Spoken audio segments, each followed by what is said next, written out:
Oi, gente, Roberto Relubíscaro aqui. O sucesso de Only Murders in the Building, que foi mais ou menos inesperado, né? Certamente influenciou os criadores de Olhos Atentos a escolherem mais uma vez ambientar a história em um edifício luxuoso da parte nobre de Nova York, contendo segredos sobrenaturais e de assassinato. Daria para fazer praticamente um subgênero à parte, né? Edifícios em Nova York com passado sombrio, que isso englobaria filmes desde clássicos como O Bebê de Rosemary até filmes ruins como O Zelador. E em termos de série, você tem, por exemplo, a tentativa da Netflix de fazer terror analógico, né? Aquele Arquivo 81 lá de 2021, 2022 que foi cancelada, e antes até a ABC, uma das redes abertas lá, tentou fazer uma série assim, não analógico, mas com um prédio assombrado, né? Tanto é que o nome da série era 666, o número da besta lá, Park Avenue, que é um endereço esquermo em Nova York.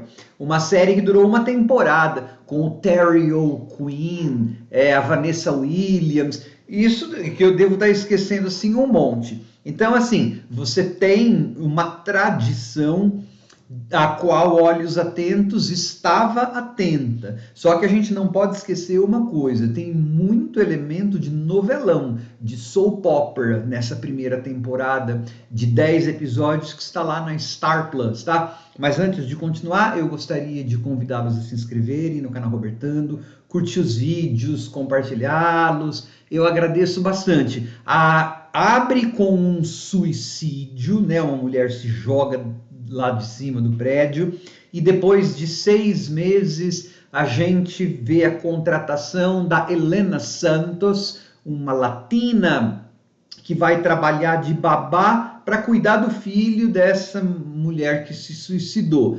Esse prédio, ele tem vários moradores, só que dentre essas famílias que moram lá, coincidentemente é um prédio onde todo mundo se conhece. Enfim, você tem que fechar os olhos para um monte de coisa. Seus olhos não podem ser atentos para um monte de coisa nesse tipo de série, né? Porque todo mundo se conhece naquele edifício, que você imagina, numa metrópole, se é assim. Mas, enfim, uma parte dos moradores desse edifício são do fundador, né? Greyhound, tem um nome lá. Então é uma família mega rica, mega branca, e essa Helena Santos vai trabalhar com o babá daí, né? Então você vai ter 3 núcleos dos ricos, vamos dizer assim, que é a família, é o Matthew, o viúvo com o filho, mas você vai descobrir que o Matthew e a Helena têm algo em comum.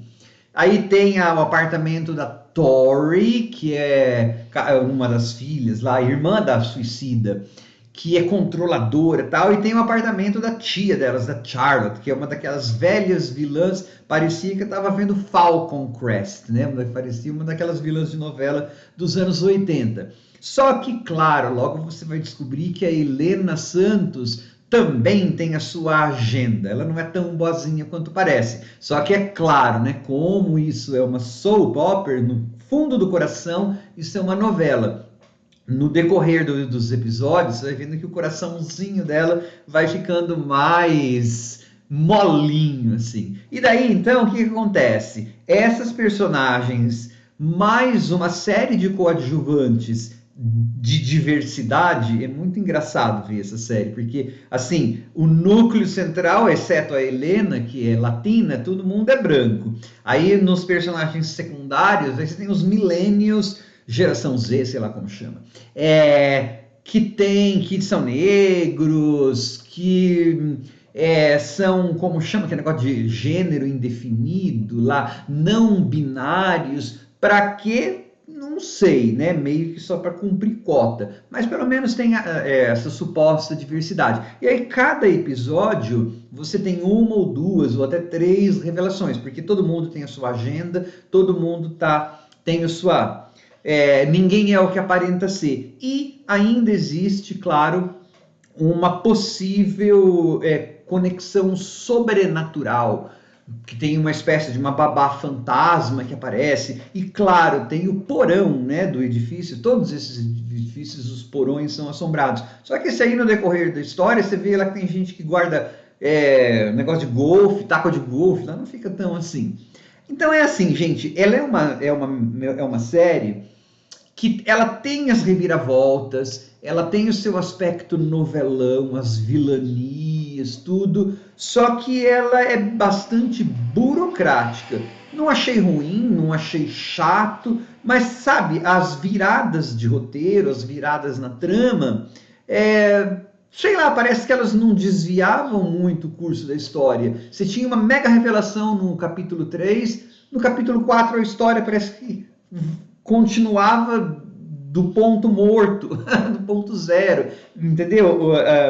Claro que você tem as repercussões, porque é uma história, né, que se passa em 10 episódios, só que assim, aquele thriller, aquela coisa, uau, fulano é amigo de Beltrano, ciclano é amante de Beltrano, quando abrir o próximo episódio, parece que essa revelação não tinha acontecido, ou ela não tinha efeito mais algum. Então ele é um show um pouco, não sei assim, frio.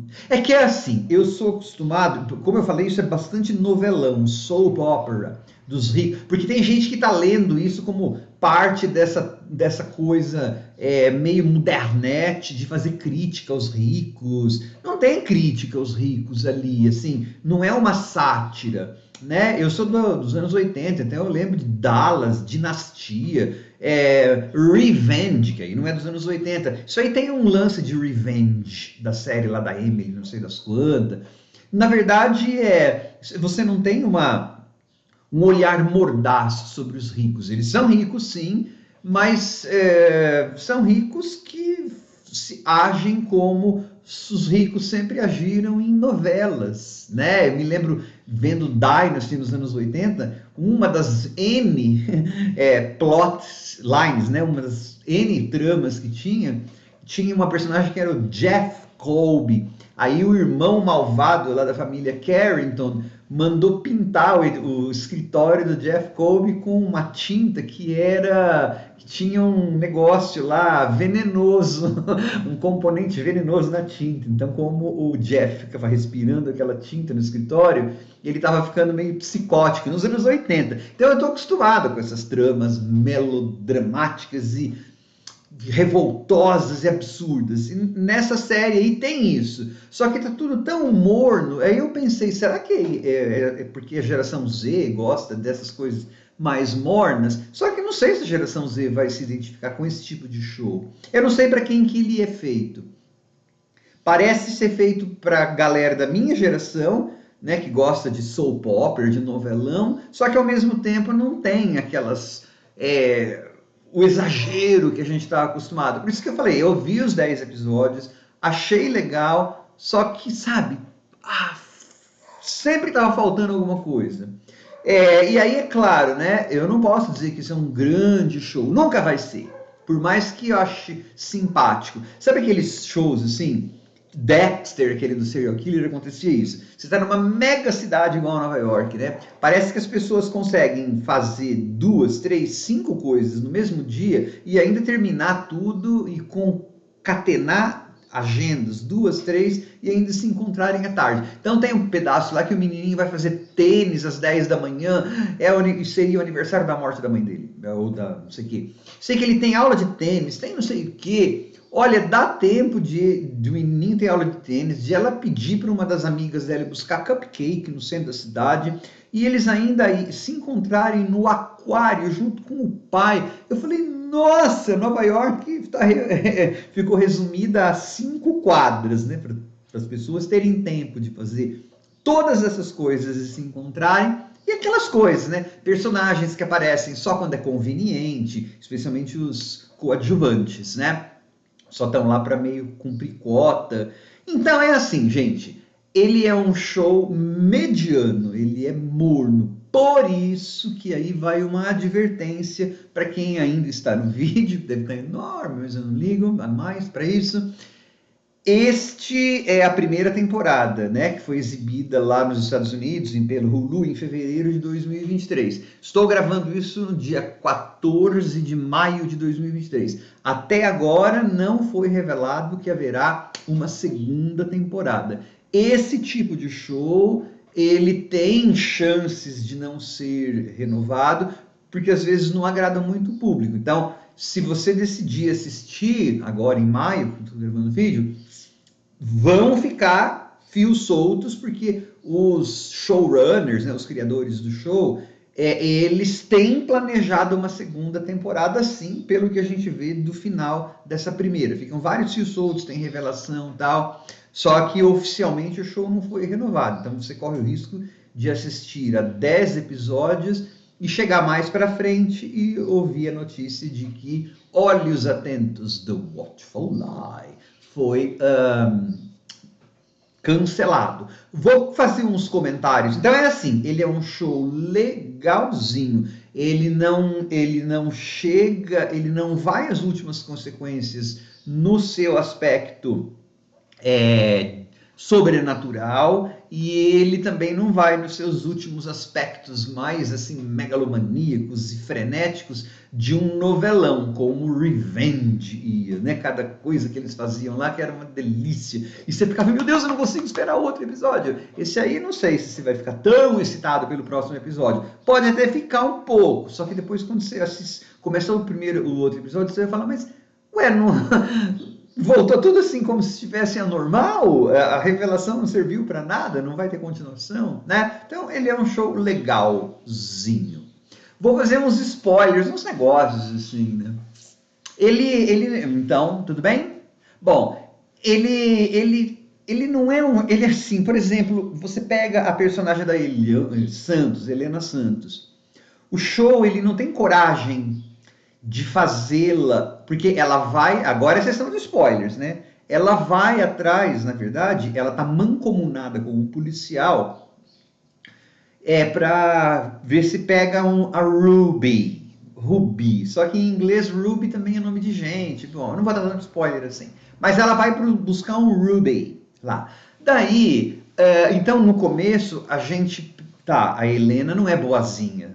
Só que aos poucos o show vai perdendo a coragem. E aí a Helena vai ter que virar uma heroínazinha, embora ainda não a heroínazinha clássica de novela, mas a moça que vai ser a boazinha, ela vai se arrepender. Então, em termos, se a gente analisar mais assim, o show ele vai perdendo consistência, por isso que esses shows a gente tem que ver, por isso que eles são melhores quando eles são absurdetes, porque daí a gente não tem tempo muito para ficar analisando essas coisas, né? Você vai mesmo pelos choques, pum, pum, pum. Aí não, a Helena vai perdendo coisa, e aí tem aquelas coisas repetitivas, desce para aquele porão 200 vezes, só que cada vez que desce, você vai tendo menos tensão, porque você está acostumado com o ambiente. Se tem gente que guarda taco de golfe lá, enfim, sabe aquelas coisinhas? Ela brigando com aquele policial, puta, tem umas 3, 4 vezes que fica falando do relacionamento, enche o saco. Então, ele é um show, tudo bem, ele nunca quis ser grande TV, né? Desde o primeiro episódio, ele ele não aspira a ser Only Murders in the Building, que é um grande show, né? Porque o Only Murders in the Building é um grande show porque você tem um elemento cômico, e olha que eu não sou muito fã de comédia, né? Que é delicioso, você tem o de sátira e você tem ainda um elemento de mistério. Nesse show aí, não. Você vai ver, por exemplo, que a parte do fantasma lá sobrenatural realmente existe, mas aí você logo percebe assim, tá nítido, né, na escrita, que o sobrenatural existe apenas para que o roteiro consiga, lá pelo capítulo 7 ou 8, contar uma coisa que acontecera há 50 anos, nos anos 40, 50, né?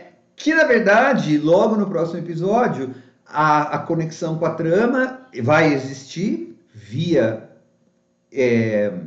veinha lá, Não repare, não, gente. Também sou velhinho, tá? Não vai me encher o saco. Ah, ele é etarista, me poupe. Eu tenho 50 e tantos anos e sou albino, então eu posso falar algumas coisas. Anyway, você vai ver que vai ter uma conexão com a velhinha. Só que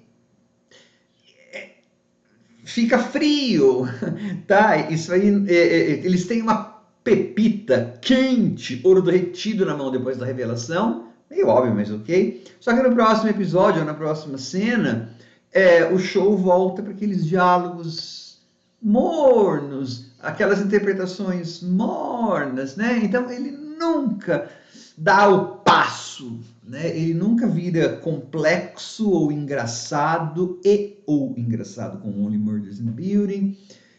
Então é por isso que eu falei, ele acaba sendo um produto mediano, mas dá para assistir, né? Eu gosto de novela, de soap opera, e gosto de mistérios, então eu fui vendo. Só vou ficar pé da vida se não tiver segunda temporada, porque eu vou continuar vendo se tiver segunda temporada. Não sei se vou conseguir ver a segunda temporada inteira, se houver, né? E cá entre nós, em termos financeiros ou em termos assim, artísticos, nem sei se merecia ter uma segunda temporada. Aqui acho que talvez eu tenha uma tolerância maior para esse tipo de história, né? Mas que não é um grande show de jeito nenhum. Se você é viciado em qualidade, quality TV, ou só de terror, não é para você, tá? Ou se você gosta de uma soap opera, uma novelona de tirar o fôlego, também não é para você, tá?